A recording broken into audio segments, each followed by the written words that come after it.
Fala pessoal, tudo bom com vocês? Pastor Christopher de novo na área. Se você é novo aqui no canal, inscreva-se, seja muito bem-vindo, faça parte dessa família que ama ler a palavra do Senhor. Estamos numa jornada deste ano de realmente engajarmos na leitura da palavra de Deus. É muito importante nós termos isso no nosso dia a dia, né? Nós perecemos por falta de conhecermos. Conhecermos o quê? Conhecermos o Senhor, conhecermos a Ele. E a Bíblia, ela aponta para aquele que é o nosso Deus, aquele que vive eternamente, aquele que espera para voltar, para encontrar a sua noiva nos céus para as bodas do Cordeiro.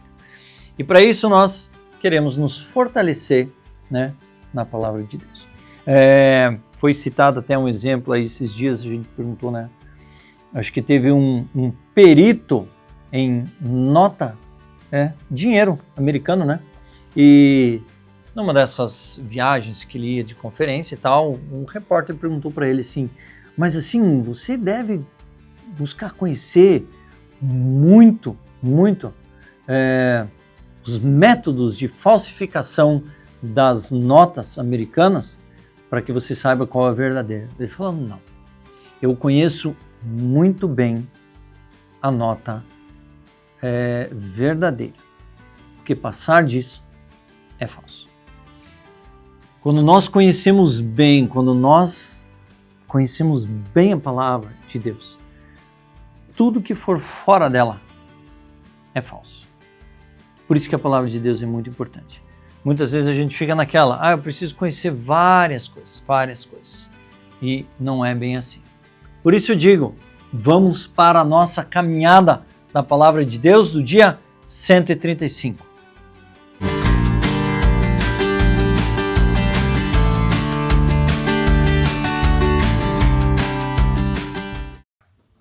Muito bem. Vamos lá para a nossa leitura de 135. Muito bene.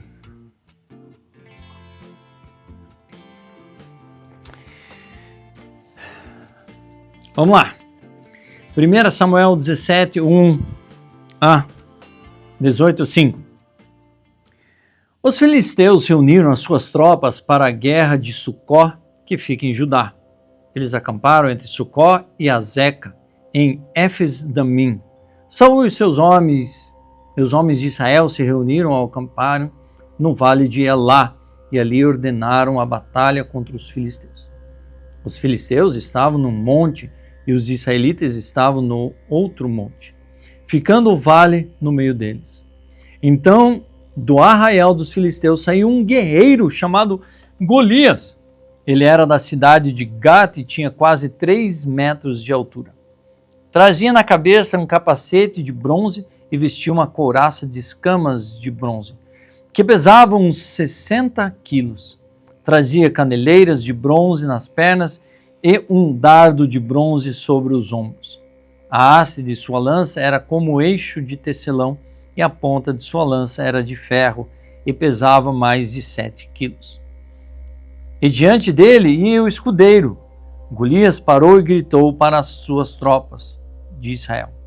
Para que vocês saíram para formar a linha de batalha? Não sou eu filisteu e vocês servos de Saul? Escolham entre vocês um homem que venha lutar comigo.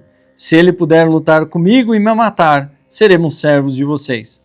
Mas se eu vencer e o matar, vocês serão nossos servos e nos servirão.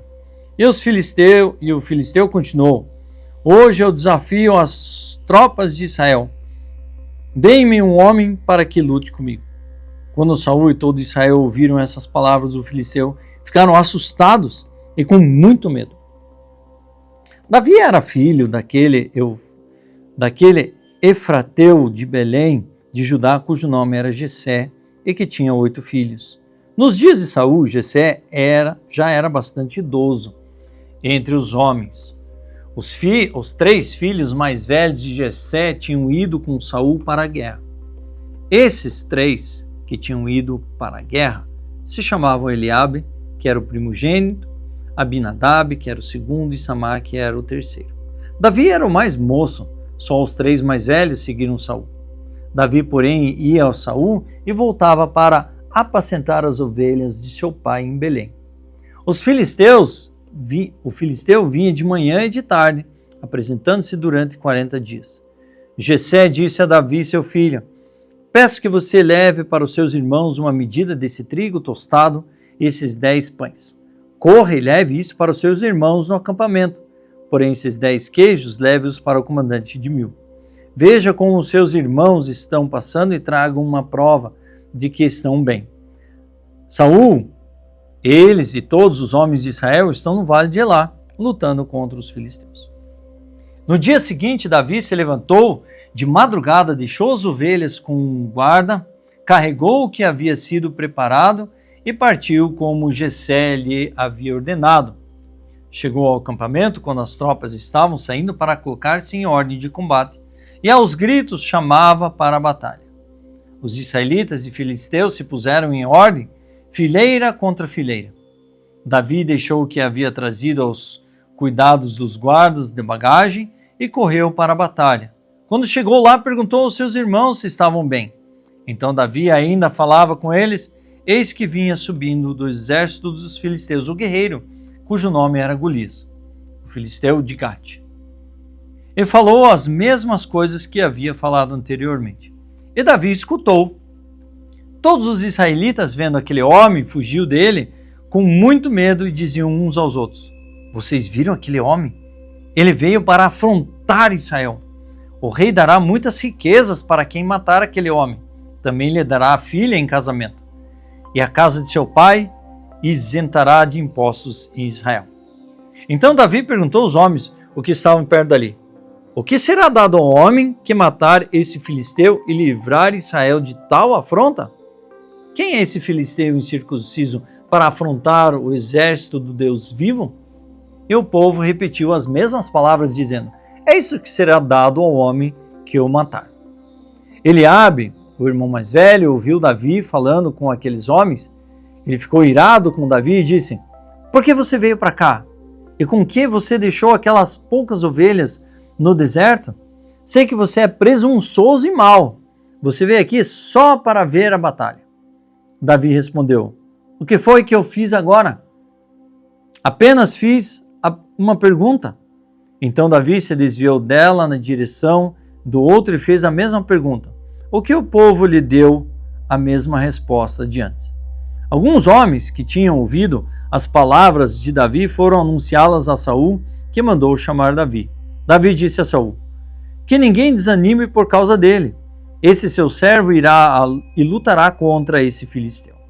Porém Saul disse a Davi: você não poderá ir contra esse filisteu para lutar contra ele?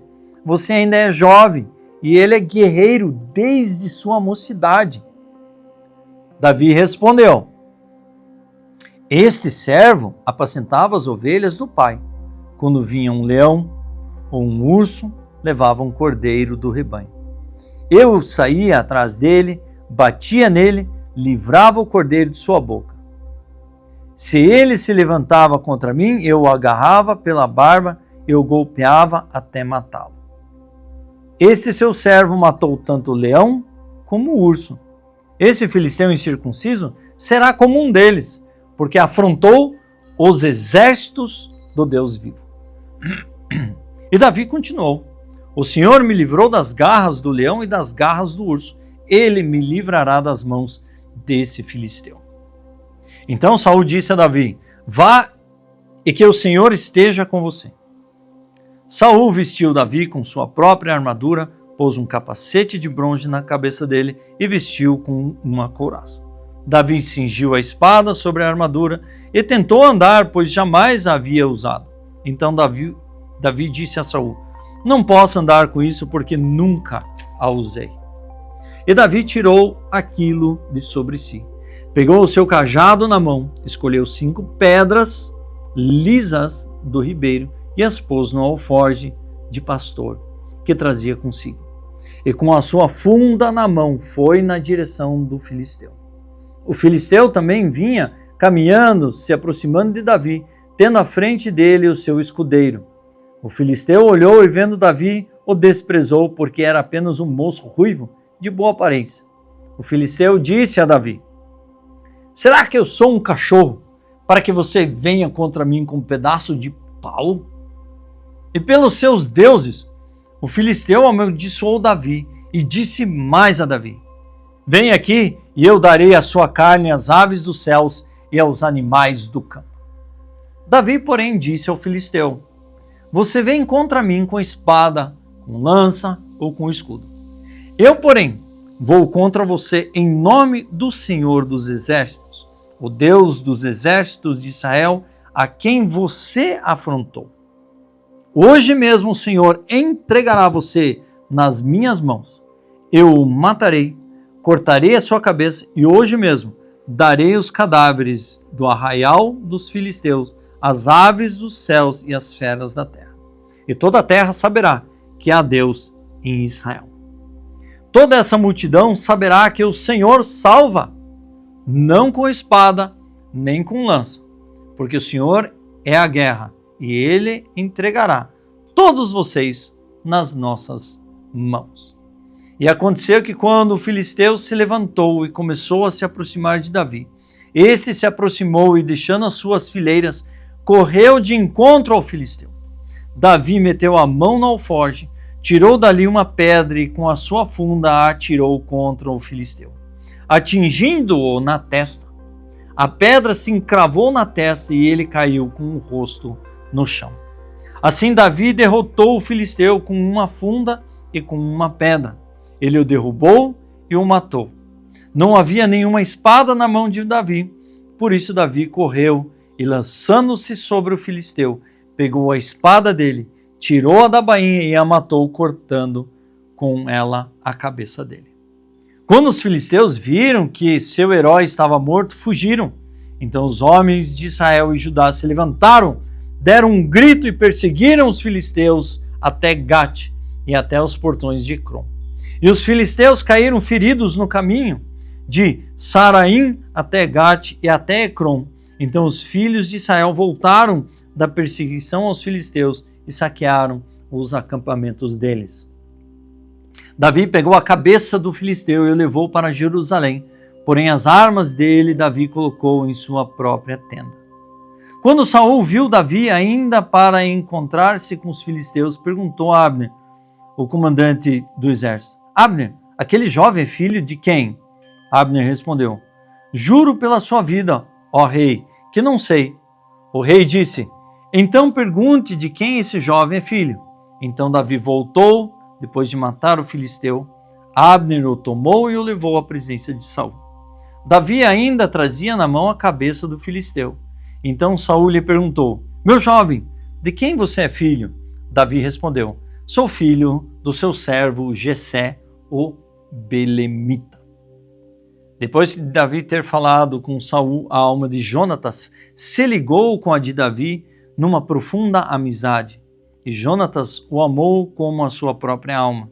Naquele dia, Saul reteve Davi e não permitiu que ele voltasse para a casa de seu pai. Jonatas e Davi fizeram uma aliança, porque Jonatas o amava com a sua própria alma. Jonatas tirou a capa que vestia e deu a Davi. Deu também a sua armadura, inclusive a espada, o arco e o cinto. Davi saía onde quer que Saul o enviava e tinha êxito, de modo que Saul o pôs sobre tropas do seu exército, e Davi era estimado por todo o povo, até pelos próprios servos de Saul. E assim começa a mudança na vida de Davi. Fantástico, né? Muito bom. Existe um entendimento judaico, só para vocês terem uma noção. Pergunto assim: por que 5 pedras? Por que 5 pedras? Na leitura, há dias atrás, foi mencionado sobre os filisteus que eles andavam em 5 companhias que eram de 5 gigantes. 5 gigantes, 5 companhias. E quando o filisteu ia para a guerra, as 5 os 5 regimentos eram chamados, e os 5 comandantes, que eram os gigantes, iriam para a guerra juntos. E Davi, quando ele vai e pega 5 pedras, ele já tem na cabeça dele uma pedra para cada gigante, só que era um gigante que foi atingido. E mais para frente, quando nós formos ler a Bíblia, vai chegar um momento em que nós vamos chegar no entendimento e nós veremos que o próprio Davi, através no seu reinado, ele vai acabar matando os outros 4 gigantes. Né? Então isso é só para o entendimento. Beleza? Então vamos para a leitura de João. Outra vez Jesus lhes falou dizendo: eu vou embora e vocês vão me procurar, mas perecerão no seu pecado. Para onde eu vou, vocês não podem ir. Então os judeus diziam: será que ele tem a intenção de se suicidar? Porque diz: para onde eu vou, vocês não podem ir? Jesus lhes disse: vocês são daqui de baixo e eu sou lá de cima. Vocês são deste mundo e deste mundo não sou. Por isso eu lhes disse que vocês morrerão em seu pecado, porque se não crerem em que eu sou, vocês morrerão no seu pecado. Então lhe perguntaram: quem é você? Jesus respondeu: o que é que eu tenho dito a vocês desde o princípio? Muitas coisas tenho para falar e julgar a respeito de vocês, porém aquele que me enviou é verdadeiro, de modo que as coisas que dele ouvi, essas digo ao mundo. Eles não entenderam que Jesus lhe falava do Pai. Então Jesus disse: quando vocês levantarem o Filho do Homem, então saberão que eu sou o que nada faço por mim mesmo, mas falo como o Pai me ensinou, e aquele que me enviou está comigo. Não me deixou só, porque eu faço sempre o que lhe agrada. Quando Jesus disse isso, muitos creram nele. Salmo 111, 1 a 10. Aleluia! De todo o coração louvarei ao Senhor, na companhia dos justos e na assembleia. Grandes são as obras do Senhor, consideradas por todos os que se alegram por causa delas. Em suas obras há glória e majestade, e a sua justiça permanece para sempre. Ele fez memoráveis as suas maravilhas, bondoso e compassivo é o Senhor. Ele dá sustento aos que temem, sempre se lembram de sua aliança. Manifestou ao seu povo o poder de suas obras, dando-lhes a herança das nações. As obras de suas mãos são verdade e justiça. Fiéis são todos os seus preceitos. Estáveis são eles para todo sempre. Instruídos em fidelidade e retidão. Enviou ao seu povo a redenção e estabeleceu para sempre a sua aliança. Santo e tremendo é o seu nome. O temor do Senhor é o princípio da sabedoria. Revelam prudência todos os que o praticam. O seu louvor permanece para sempre.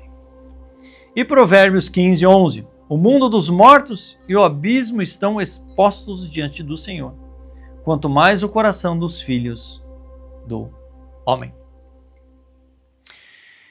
Dito isso, concluído a nossa leitura de 135.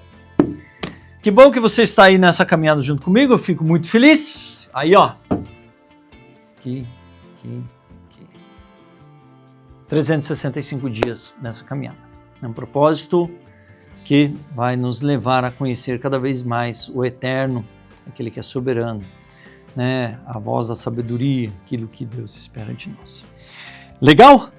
Então eu quero dizer para você, assine o canal, ative o sininho, compartilhe, dê um like, vamos nessa jornada e prepare o seu coração para a leitura do dia de amanhã.